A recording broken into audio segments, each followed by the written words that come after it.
Joining us in Birmingham, Stefan Wolf, Professor of International Security with the University of Birmingham. In Shanghai, Joseph Gregory Mahoney, Professor of East China Normal University. In Beijing, Rong Ying, Senior Research Fellow from the China Institute of International Studies. Gentlemen, welcome to the program, and thank you so much for bringing us your latest thoughts on the latest development. Now, we know there's phone call taking place on multiple directions. What do you think so far? Has it been translated into real action? Well, I think clearly it marks a positive step. It's certainly something that can offer an opportunity to build some confidence. I think this is actually a win for Russia. They were more vulnerable in terms of drone attacks on energy infrastructure, and it doesn't appear that they've made any concessions other than to not attack Ukrainian infrastructure in the energy sector. Although there's some disagreement between the two sides about what precisely that is, that still needs to be resolved in some of these meetings in Saudi Arabia. But it is a positive step, albeit a very small one. Professor Wolf? No, I would agree with what Professor Mahoney has just said. I think at the moment, what seems to me most striking is that Trump really doesn't make the progress at the speed that he had hoped. I think we are still quite a way from any kind of proper ceasefire that would extend beyond what is currently being discussed in terms of energy infrastructure. The next step most likely is going to be an extension of this ceasefire into the Black Sea. But even that is not really the major breakthrough that will save a lot of lives, both of civilians and of soldiers on the front lines. Yeah, you heard from the Ukrainian side about the drones attack from the other side. How do you see the promise of ceasefire on the energy infrastructure being translated into reality? Or are we just seeing rhetorics coming from both sides, waiting for future military buildup and also for the time and the space? Professor Mahoney, once again. Well, I think one of the things that is really sort of driving this right now is that the U.S. is still not willing to agree to the conditions that Russia has insisted on. Russia feels like it's winning the conflict. They're gaining ground in the Kursk region, according to some reports. Now, I agree with Stefan that we may see this extended into the maritime region in the near term. But the U.S. has not conceded that it's not going to. It has not conceded that it will continue to provide weapons to Ukraine or military intelligence. In fact, during the phone call between Trump and Zelensky, Zelensky asked for more weapons. I think it was Patriot batteries, and Trump said they would look for those. Yeah. The European capitals, and especially the EU, are keen to play a role in the interactions among the different stakeholders. At this moment, still being sidelined. Professor Wolf, how, from where you are things looking? Is Europe, do they see, going to play a role at all? So clearly Europe is investing much more into its own defense capabilities, and that will make it quite automatically almost a more significant player in this area. But this will immediately translate into Europeans, whether individual countries or the European institutions, directly participating in any talks. I really don't see that happening the way in which the Americans currently have structured the interactions, which doesn't even mean direct talks between Ukraine and Russia, but it's some kind of weird shuttle diplomacy that the Americans are conducting. Well said, Professor. But on the other hand, we see the European capitals are keen to support arms to Ukraine, while at the same time trying to pressure both Washington and also Moscow to come up with a possibility in which Ukraine would rather happily accept and also would appeal to most of the European capitals. How much do you see the European capital has both the strength, the capability, and persuading power to do so? Well, at the moment, I think we are still quite a bit away from that. I think what needs to happen first is that I think there needs to be a clearer realization in Washington that it cannot simply be a deal between the US and Russia that will decide the fate of Ukraine and by extension the fate of Europe. This is simply not going to work. I mean, the logic of the conflict right now makes this too much of a potentially existential threat to Europe, that Europe will simply sit on the sidelines. And what European capitals have done so far is they have made it very clear that they will continue to support Ukraine. Now, that may not immediately be at the level that the US has provided so far, but with the increased investment in the defense sector in Europe, I think over time and in a relatively short time, I think Europe will be in a position to sustain Ukraine in this war. So potentially we might see a continuation of this war if Trump and Putin don't come up with a deal that would be acceptable to Kiev and European partners. Right. In other words, the European capitals, including the Brussels, are still waiting as to what is next, whether there's going to be something or not, before it play its role as it hopes. But on the other hand, Professor Mahoney, thinking from the current administration in Washington, why would they involve the Europeans? It seems that President Trump has already made up his mind that during this process, at least, of shuttling diplomacy phone call, the Europeans' opinions are not necessarily that important.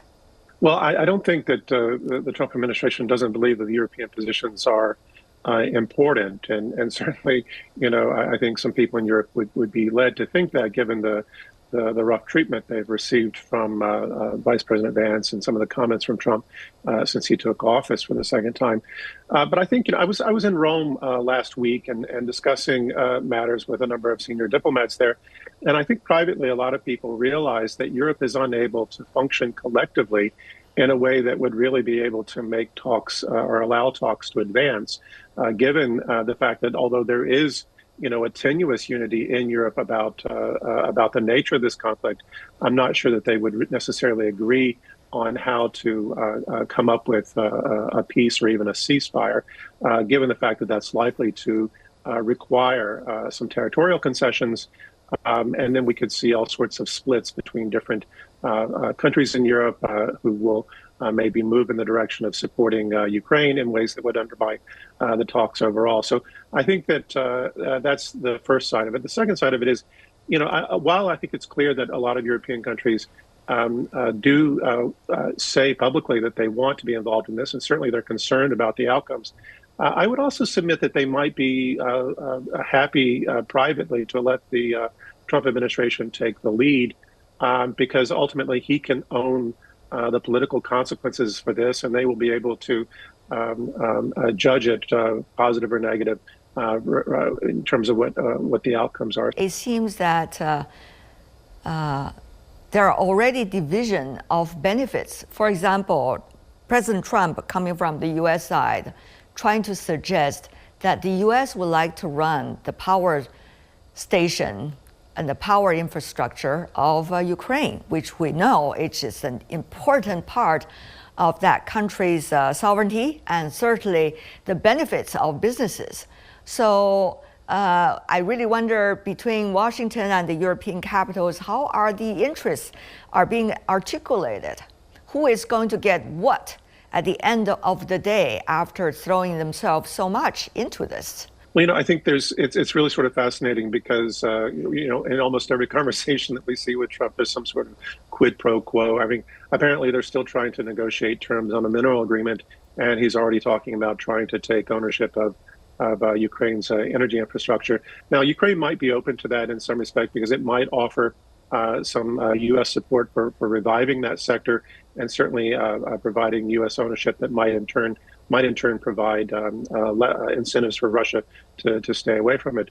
But I agree with you that it's a sensitive issue for sovereignty concerns, but it's also keeping it's in character with Trump to try to seek that type of benefit.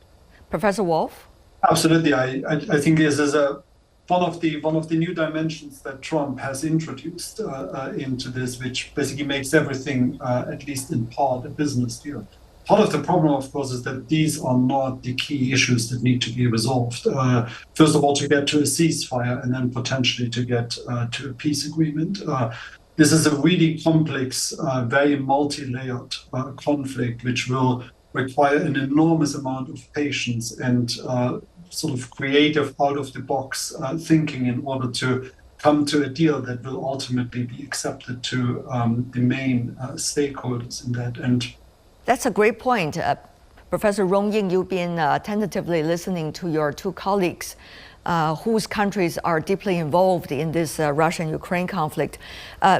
Coming from China's side, what is your observation of the latest interactions? When you call something a ceasefire, is it really a ceasefire? That is the thing, isn't it? Yeah, absolutely. I think China definitely want to see progress along the line that would lead to a political settlement. So in this regard, I think a ceasefire, even though it's a partial one, would be a welcome development related to that. After all, the past 3 years since the conflict, there are numerous efforts, talks, and have not sort of led to any concrete sort of result. So this, diplomacy led by the United States, for whatever reasons, I think as far as China is concerned, to be welcomed. I think China also made it very clear, understand the complexities and that touched upon the deep-rooted causes of the conflict, which seems that the United States, the Trump administration, and Russia, and of course Europe and Ukraine, there are a different approach to that. And that's why I think China has been, on the one hand, has been welcomed this development, on the other has cautioned that the complexity, the deep-rooted, the root causes have to be addressed. Earlier, we heard from the Kremlin talking about the strategic space they need to maintain and the danger of approaching NATO toward Russia as the reason as to why they started this military action.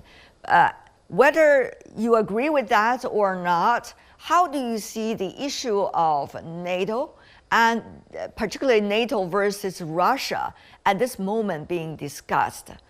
Without that being addressed, will Moscow in any way sign on any possibility of real ceasefire? Professor Mahoney. Well, I think this is clearly there's an opening with Trump for Moscow because we don't really know the extent to which Trump is committed to NATO. We know that he undermined it during his first term. And that probably encouraged the aggression that we saw from Russia at one point because Biden was going to bring it back. And so it may be the case that Trump is looking not only to de-escalate American involvement in Ukraine, but also to downsize U.S. involvement in NATO. But, the fact of the matter is Trump is really playing his cards close right now. We don't know what his ultimate strategic goals are, and it may be that they're not entirely clear to him. But making sure that Ukraine formally renounces any ambition to join NATO, that the West stops supplying Ukraine with weapons and military intelligence. These are preconditions, along with accepting the territorial concessions and maybe even making a few more. These are some of the positions that Moscow's put forward. And let's be clear, Moscow feels that it's winning the war, and there's no sense in starting a war and then winning it, and then, agreeing to terms that don't favor the position that you've won on the battlefield. Professor Wolf, your thoughts on this too? Well, I'm a little bit more skeptical about how much Russia is actually winning the war. Yes, they are most likely going to expel Ukrainian forces from the Kursk region. They certainly have made some territorial gains in mainland Ukraine, in particular, most recently in the Zaporizhia and Kherson regions. But it's not like Russia is close to defeating Ukraine. It's not anywhere near taking the capital or anything like that. So in that sense, I think what Putin probably sees right now is that he can certainly sit out a war of attrition for much longer, hoping that eventually either the US will completely pull out of Europe, Europeans will become more skeptical, will be less sort of hostile towards Russia. But this is still going to take a long time. So I think in that sense, what the Russians are doing at the moment as well now is come up with these really, really tough negotiating positions. All right. Professor Rong, from China, we understand China earlier for a long time has been talking about the sustained and the lasting peace. That should be the goal ultimately to resolve this conflict between Russia and Ukraine. But exactly what is China talking about, especially in terms of Russia looking for its interest vis-a-vis the NATO? Yeah, I think my understanding is that what China is advocating is something very much related to so-called security architecture in Europe that is supposed to be sustainable, effective, and I think that fair or just. And that is, I think, as far as I understand, alluding to the question of the sticking point of the NATO or Ukraine's NATO membership, even though it seems that it's a very remote possibilities. And that's why I think as we are debating about the future, the future format of the ceasefire or the peace deal, I think clearly the security guarantees Ukraine has been asking for is going to be the real issue.